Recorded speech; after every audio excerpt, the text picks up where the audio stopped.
तुम्हारे सिवा कुछ ना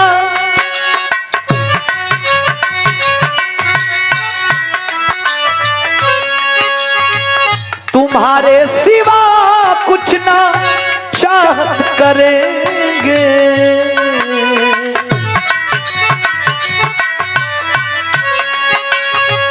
तुम्हारे सिवा कुछ ना चाहत करेंगे। अरे जब तक जिएंगे मोहब्बत करेंगे।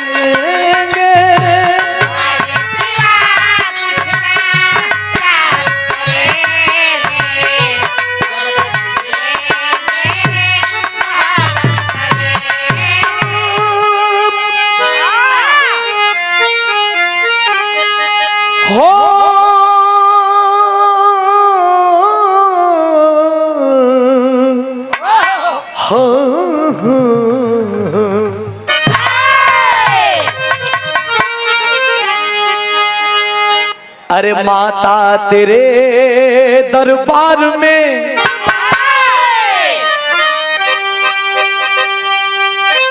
माता तेरे दरबार में अजी खड़े दोनों कर जोर।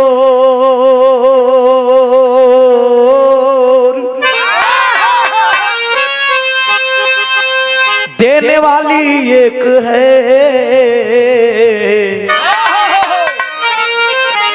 अरे मांगत लाख करो।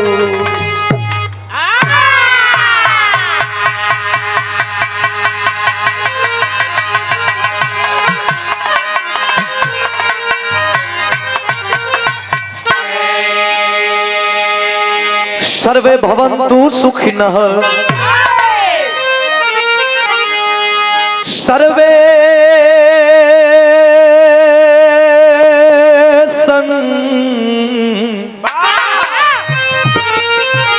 निरामया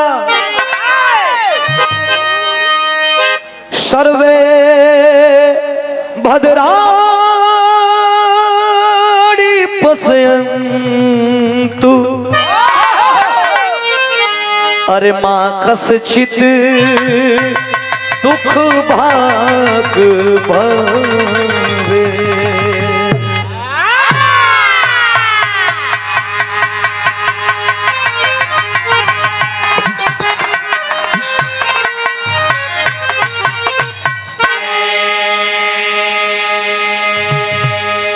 आइए दरबार की तरफ चला जाए। भैया धीरे धीरे सब कम हो गए, तनकी बढ़ा देती तो ठीक रहा। आई दरबार की तरफ चला जाओ। जो ने दरबार से हमने के गावे के शक्ति मिलेला न बहुत बढ़िया रमन गवैया ही न बहुत अनुभव बा न बहुत शिक्षित भी बानी। आप लोग बड़का सुनवैया हुआ बड़का गवैया के भी गवावे ला आप लोग भगवान हुआ। लेकिन समय के देखते हुए तनके साथ दरबार के तरफ चल जाओ। आइए मास्टर।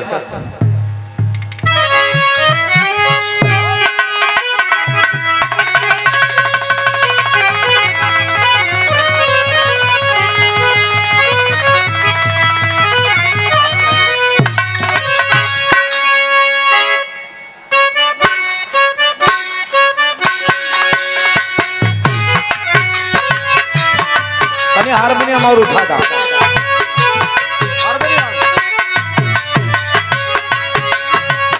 अरे आंखें पोलाइट हो गई।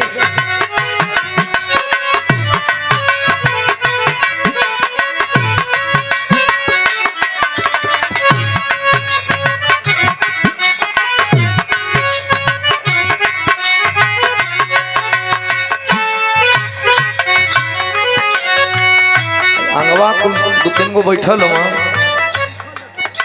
लाइटवा बार के तुरंत ताली बजावे लगता हूँ। मैं हम ना है हम तो ताली बजाओ तले हम देखा दे तोने के वहां से लेके यहाँ आया और डायरेक्ट मारा था आँखी का पुतरी पर। का सोचे तो कि चश्मा लगा के चली का केतिए को मारा थपड़ा आँख पे।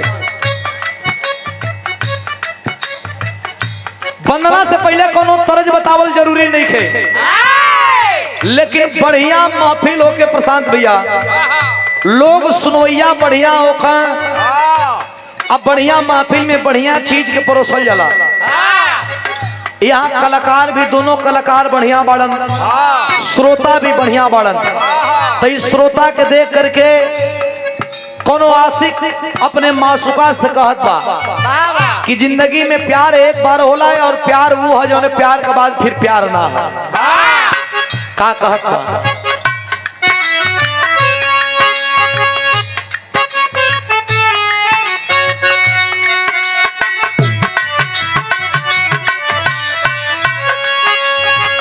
तुम्हारे सिवा कुछ ना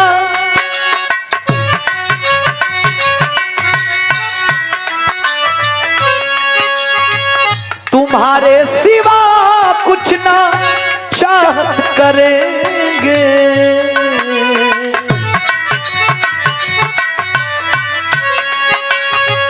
तुम्हारे सिवा कुछ ना चाहत करेंगे। अरे जब तक जिएंगे मोहब्बत करेंगे।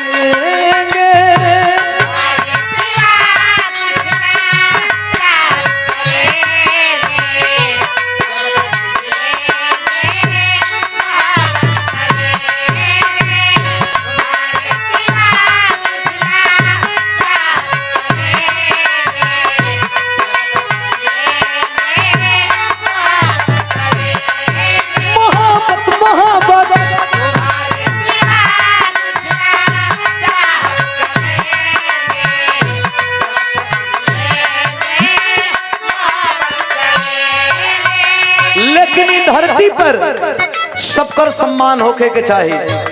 लोग बैठे हैं, लोगों का सम्मान है, अपने से बड़ों का सम्मान है।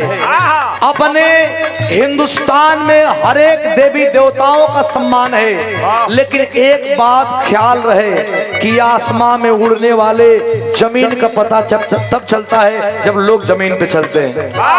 हर देवी देवता का सम्मान है, अपने गुरुजन का सम्मान है, लेकिन सर्वप्रथम सम्मान उनका है जो माँ अपने कोख में 9 महीना रख करके एक बच्चे को जन्म देती है।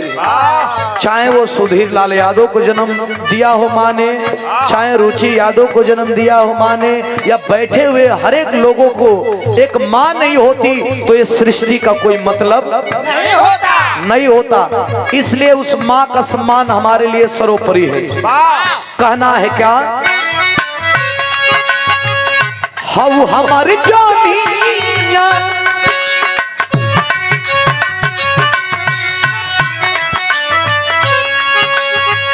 हऊ हमारी जानिया हम तोहरी तरैया,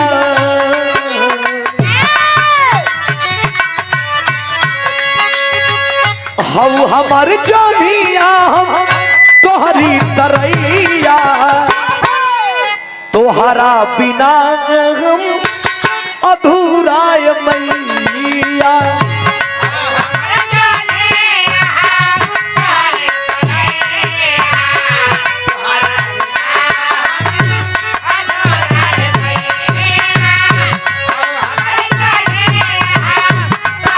जय हो जय हो।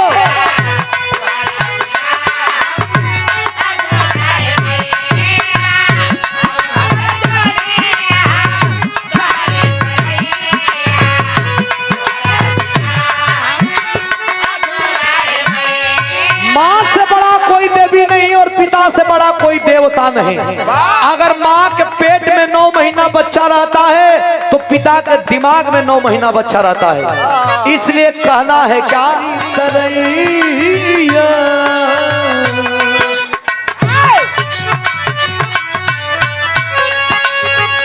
बिहारी मिस्त्री सौरी की धरती से पुरस्कार कोट कोट नाम हो। हऊ हमर जानिया हम तोहरी तरैया, तोहरा बिना हम अधूराय मैया।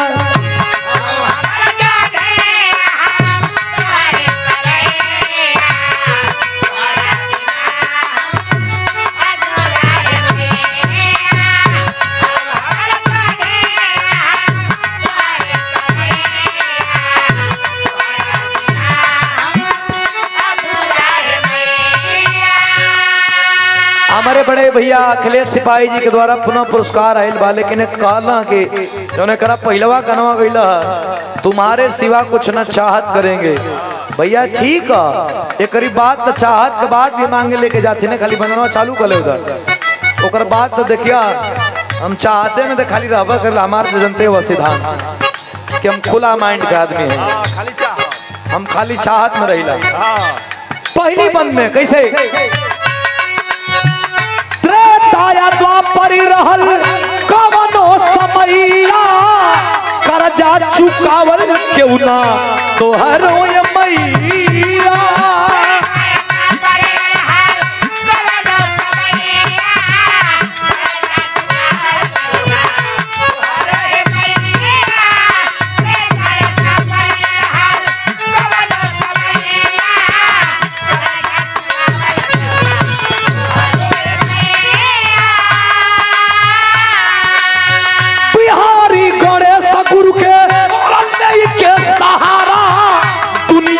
भैले राम देवजी गवैया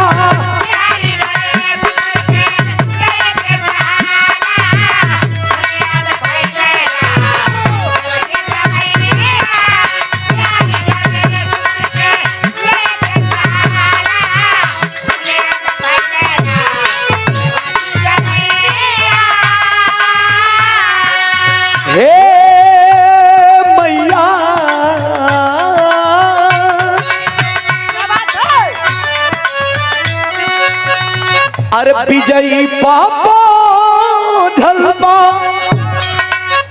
उहे विजयी पापा झलबा अरे सुधीर के नैया तोहरा बिना